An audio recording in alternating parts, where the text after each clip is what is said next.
Today I'm joined by Dan Truman. Dan is the managing director and co-founder of Duga Digital, who help marketing teams deliver honest and transparent value to businesses through data strategy and analytics. So welcome, Dan. Hi, Simon. How are you doing today? Okay. Yeah, great. Thank you. Really well. Brilliant. Well, look, thank you for joining us. So, look, Dan, tell us a little bit about Duga Digital and the data strategy and the analytics that you're involved in. Sure. Duga came around because I've been in the digital analytics industry for around 15 years, possibly a bit longer. And what I was seeing was not necessarily best practice. And there's opportunity there and then when you're not seeing best practice. So just to draw on a little bit of the history, I've worked agency side and client side in the digital marketing and digital analytics space for, as I say, about 15 years, working with companies like Secret Escapes, working with companies like Manchester United, Eurotunnel, and things like that on the agency side. And in 2019, I was working for 2E Group. I was the global head of digital analytics and conversion rate optimization, which is a mouthful. And in 2019, I ended up taking 94 flights all across the world, and my carbon footprint is horrendous. So lockdown happened in March 2020, I think, roughly, or February 2020, something like that. And it was perfect for me because I got to be in this room. I got to think about the industry, think about where I saw myself and what was going on, and also think about what I wanted. And I was just off air, I was saying to Simon that the reason I started up Duga was because one of my friends asked me for some help with their website. I said, yeah, sure, no worries. And she said, can I pay you? And I said, yep, sure, no worries. But the reason I started it was because actually we wanted to fund IVF for trying to conceive a child. Thankfully, both Duga and conception have gone very well. So we have a 6-month-old now, which is why I've got baggy eyes. But that's a little price to pay. And then it really snowballed. So yeah, what we do is we help companies with their websites and apps, and we optimize those companies' websites and apps and their marketing budgets. So we understand what marketing is happening digitally and also offline as well, and say, here's how we could better use that because we're seeing these opportunities. We also then say, okay, what's happening on the website, what's happening on the app that we can track and understand, and we can see the behaviors and start to get into the numbers and really say, actually, this is not driving the thing that you think it's driving. And offer that sort of consultancy lens as well. And there's a piece in the middle there, which is where we heavily work, which is the implementation phase. So working with various different tooling, you might be familiar with Google Analytics or other platforms, to make sure that the companies have got the trust in their data that they're expecting, and that they can be confident that the decisions they make going forwards are the right ones because they've got the tracking set up correctly, rather than it being broken and pointing them in a completely different direction. Brilliant. Okay, well, look, thank you for giving that background, and by the way, congratulations on your the 6-month-old that you've got now. But Thank you. So, look, and I think that's really what you said there. It's really, really important, isn't it, in terms of the analytics, the data, because all too often decisions are made without the data and without the analytics. And the way I always look at that, Dan, is that if we do that, we're just guessing, we're just gambling.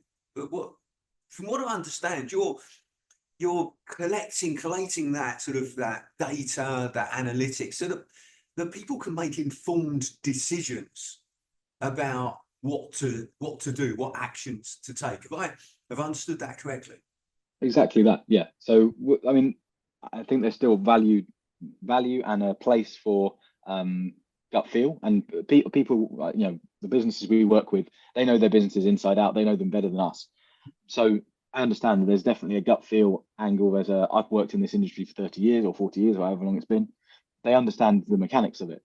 But then what you can do with that is supplement it with evidence. You can supplement it with data. You can sort of give it a bit of a pillar, a bit of a backbone, and say, I can see where you're going with this, but if you've got 3 strategies on the table, let's say, and you can present a mass of data for one of them, you can present little on the other, and maybe somewhere in the middle, just to give that sort of lens. Okay. That gives you a bit more strength. It gives you something to talk about, rather than it being I think, he thinks, she thinks, we think. It becomes very much who shouts loudest in the room, and that's really difficult to get away from. So yeah, I mean, it's not necessarily always correct, and I quite enjoy it when it's not. Frankly, that's quite novel. But it's important as part of the decision-making process, I think, to make sure you've got the information that you need to be able to deliver the expectations. Yeah, it's part of the puzzle, isn't it? And I always say that two of the most important words in business are test and measure. So Dan, look, let's sort of go back a bit, and you mentioned why you decided to start your own business, but was being a business owner something that you'd always wanted to do? Was it something that you'd thought about years ago, or was it, or was it for the reasons that you said that you just suddenly thought, I know, I'm going to be a business owner, Yeah, I think it's a good question. I don't think I'd ever really thought about being a business owner. I've described myself a little bit as a sort of an accidental business owner, a practitioner who's in a business owner role. I still get hands-on. I still like to get into the data on, not a daily basis maybe, but a weekly basis for sure, and really talk to the clients about what they're seeing and be that translation piece between business management and the data. The business ownership angle is kind of, I found it quite straightforward to set up. I was quite happy to do all of the pieces that needed to be done. I've got a really good network, and actually a lot of clients come from my network. So I don't want to make this sound easy because it's not, but it was, I was fortunate, let's say that much. I was really fortunate with some of my early clients.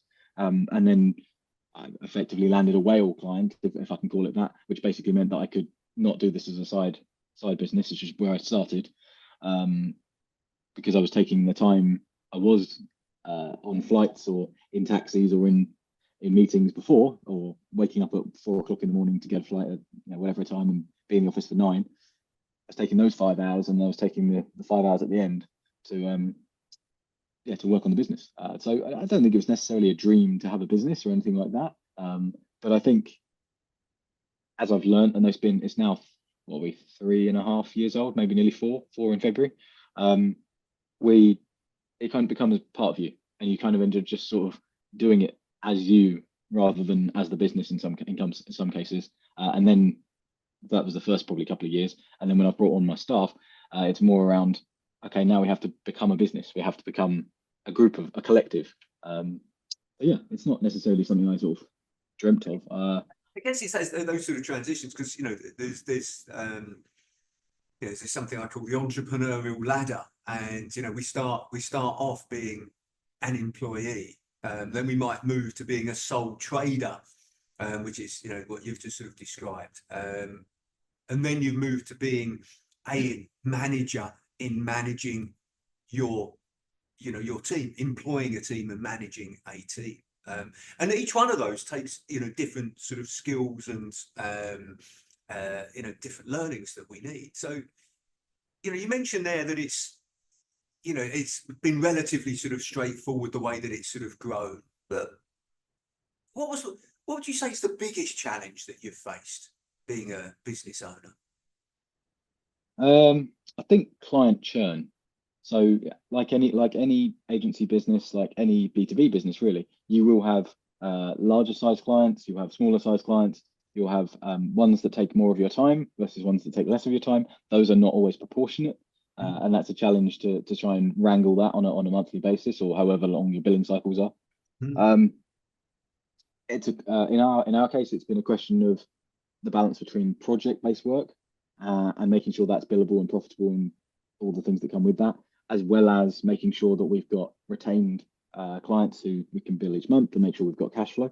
So cash flow is probably a decent one, not because we're not good at it. It's just not a normal process. As if you're used to being an employee, it's a very different idea altogether.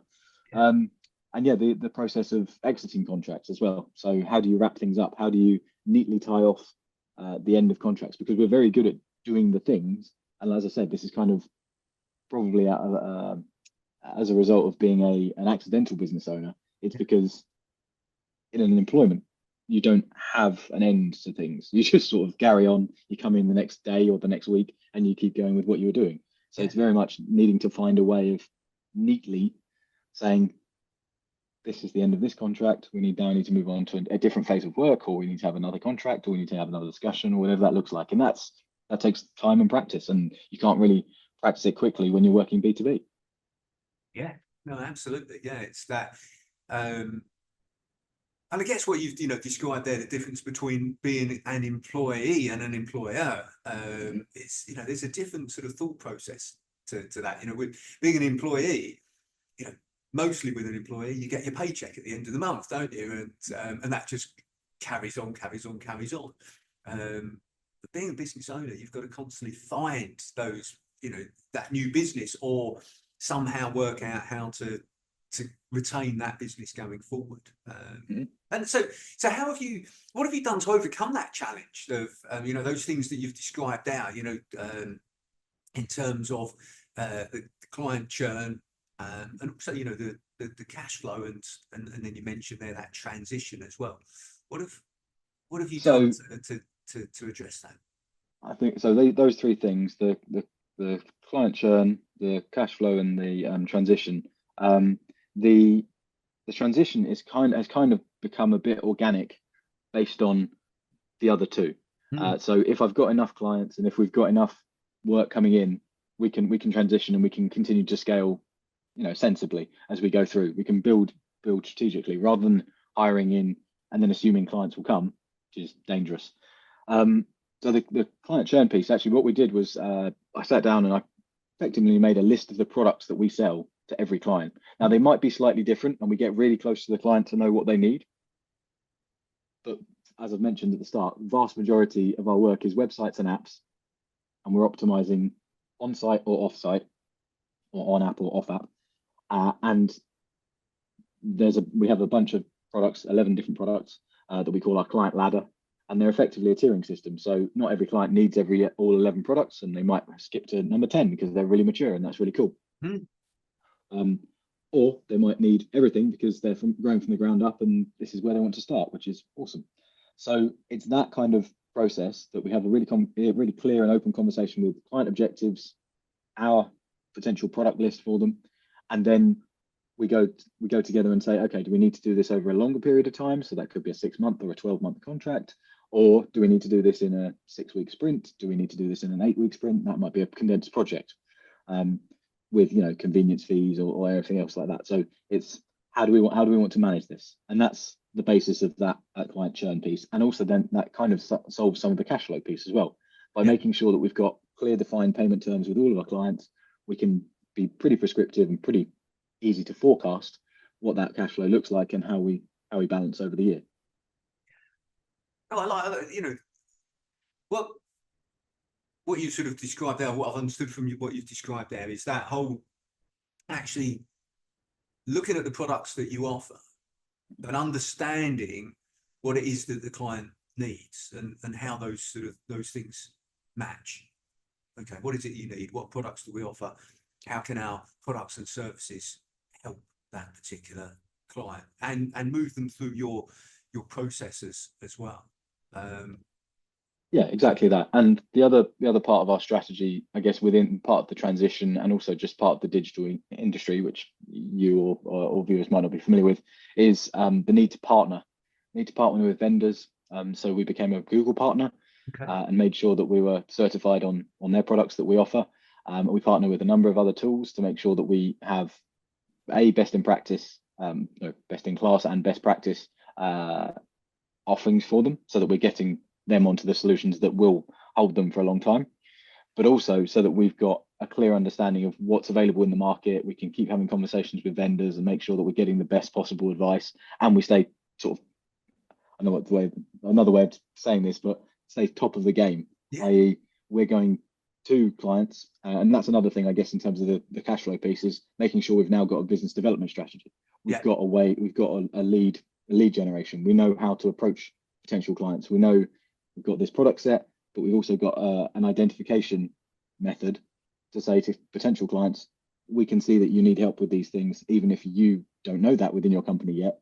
These are the benefits that we've seen with our clients currently, and it's quite straightforward stuff, obviously, but it's more how do you leverage that, and how do you open the door for a conversation?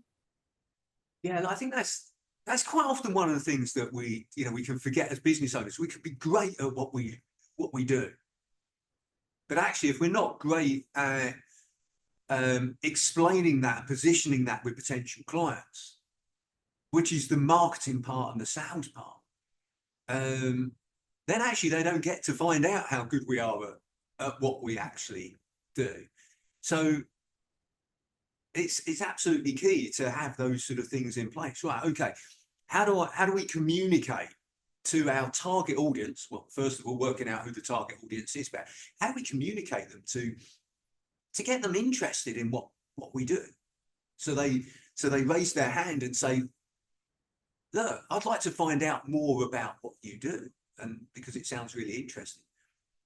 And then secondly, transitioning to them from that, they've raised their hand and said, I'd like to find out more, to actually then understanding about, is there a match between what we can offer and what you can do? And that's, yeah, so that's that. What you've described there is actually one of the key challenges that I find with business owners. And you've focused on that business development part there to sort of say, right, how do we do that? What do we need to put in place? And do you have a business development team, Dan, or do you do that yourself? How have you dealt with that? No, it's me. And to be fair, some of the team as well. But what I've found is that we're in a technical space, and we're all practitioners. So there's 5 of us. We're all practitioners. We understand the analytics. We do the work on the project, and I think there's a relationship there between, I've got this person in front of me talking about this thing that I might want as a customer, and I might not then necessarily see them again as part of a process that gets handed off into the the workings, the operations team, or the delivery cycle. And I don't really necessarily like how that works. And having been an analytics practitioner myself, as I've mentioned in industry, I think, yeah, let's have the conversation. There are a lot of bigger agencies than us, of course, who wheel in their business development manager, or even their strategy officer or chief revenue officer, or whoever it might be, who's very impressive, can give you a great presentation, might be a very big person in the industry, which, by the way, is quite a small industry, so it's not not like a major celebrity, but that kind of thing. And we've had clients previously where they've come to us after they've got a contract with that existing agency, and then said, we want to come to you because we know you're small, but you're independent. We know you've heard you've done a good job. You've got all this word of mouth recognition, rather than big agency, seem like a safe pair of hands, tend to be marking their own homework in some ways. All of these kinds of things. So I think there's a place for business development, absolutely. But I prefer the sort of very personal touch, and sort of led with informed and understanding, and actually I can help and I know how to help. I've done this with multiple other clients, rather than we offer this thing that may seem slightly theoretical at this point, and you have to do a bit of work yourself to think about that. I think it's much easier as a customer to say, this person gets it, and I'm going to speak to this person all the time. And I think there's the important thing that I think I've picked up from what you said there, Dan, is the customer journey, isn't it? Whichever model, system, process you adopt, whether it's a business development person that hands it over to a technician, or whatever, it's about that customer journey. How does the customer see it? And if you've got, if the technicians are doing the business development and the sales, well, actually, being a marketing person, being a salesperson, it's got its own skills to be able to do that. So it's getting, whichever one you decide to do, it's making sure you do it right, isn't it? And right by the customer. That's key. So what would you say your biggest learning since you've been in business is, Dan? All of them. Oh, that's mad. On a daily basis. I think probably my biggest learning is contracts. Simply because when you're an employee, you see none of that. You see, well, not in the analytics space anyway. I'm plugging away at the numbers. It's contracts and accounts, things that I would never have come into contact with as an employee, because there's wonderful departments to look after that. I have been blown away by my legal counterpart sometimes when I send things across, and I had one last week where they asked to change the liability clause, and I thought, okay, that's reasonable, fine. We have conversations, we can go back and forth, but they changed it to wanting, I think, £5 million as a payment if anything went wrong. And I simply had to state, we're not a big company. We don't run that kind of rate. We haven't got that kind of cash. We're not about to have that in our contracts. And so the back and forth ensued, and all of their policies came out and things like this. And eventually it came down to a human conversation when I was on a call like this with them, and went, nope, that's just not going to happen. They were like, okay, well, we kind of need the service, so we'll do it on your terms. Like, Yeah. why did it take a week? Yeah. But it's those kinds of things that you're just never prepared for. And then the account side of things is still wild to me. On a monthly basis, I have a conversation with my accountant, and he's there going, "You're doing well, but how?" Yeah. I don't know. I don't know. It's happening, and that's kind of where you can. I think this is where you have to play to your strengths, and you have to sort of say, "I understand how to talk about digital analytics. I understand how I have to talk about digital marketing. I don't necessarily understand enough about legal, and I definitely don't understand enough about accounts. So where can I get help? Where can I outsource that? Where can I, strengthen myself?" So yeah, I think those are probably the biggest challenges. And also, I think your family have to be very appreciative of what's going into owning a business, because I don't know if it's the same for everyone, but I can tell my story. It's very, very consuming. Time, energy, your free time, and so you end up becoming part of that business, and sort of the business becomes part of you. So even when you're not working, you are definitely still there and thinking about the things that are on your to-do list and stuff like that. So it's very important to get a clean break. So yeah, I think it helps having a 6-month-old daughter as well, to be honest. That really forces you to have a clean break. You can't think about anything else with her. She's not interested, let's put it that way. Yeah.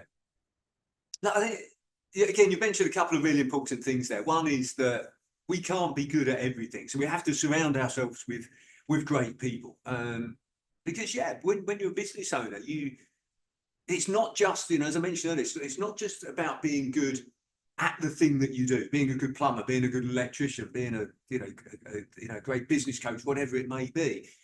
It's actually about the other things. You've got to be good at marketing, sales, doing, the operations, finance, if it involves legal, human resources, leadership, all of these sort of things that actually in bigger organizations, you've got other teams of people that support you and deal with it. But actually, when you've got your own business, and particularly if you're a solopreneur, you've got to do everything yourself, and then start to shape that team around you, bring on the people that can support you and know more than you do about those certain things. So great advice. And also, what you said there, Dan, about getting that balance of work life, understanding, making sure your family understand the commitment that's involved. So Dan, look, there's one question that I always like to ask, everybody that's kind enough to join me on this discussion, and that's, what's the best advice that you would give to an 18-year-old you? So if you could go back to when you were 18, what would you say to yourself? That's a good question. I think that I would say meet as many people as you can in your 20s. Meet as many different types of people, meet as many different types of companies, work for as many different types of companies, work out what you like, what you don't like, and don't be scared to sort of make a jump or make a move or know your worth, and sort of try and move out of your comfort zone. It doesn't have to be massive. Just on a daily basis, do something that's slightly challenging, something you're not sure about, and I think that will help you grow. Because I think if I look back at how this has gone so far, I think a lot of the success has been down to my network, and I'm really happy that I did move jobs a few times in my 20s and learn a few things and meet a lot of people and really grow my network and make a lot of lifetime friendships. At the same time, I've then been able to say, actually, I wish I'd met more people. I know I could have done more. So I think that's probably where I would go with that. Yeah, brilliant. Yeah, a great piece of advice there. So sort of, take advantage of opportunities that are out there, and go and push yourself outside your comfort zone as well. Two fantastic bits of advice there. Thank you very much. Well, look, Dan, thank you very much. I really appreciate you taking the time to speak with me today and sharing more about your business, but more importantly, more importantly, about your journey as well and your experience. So thank you very much. Thank you, Simon. It's been really good.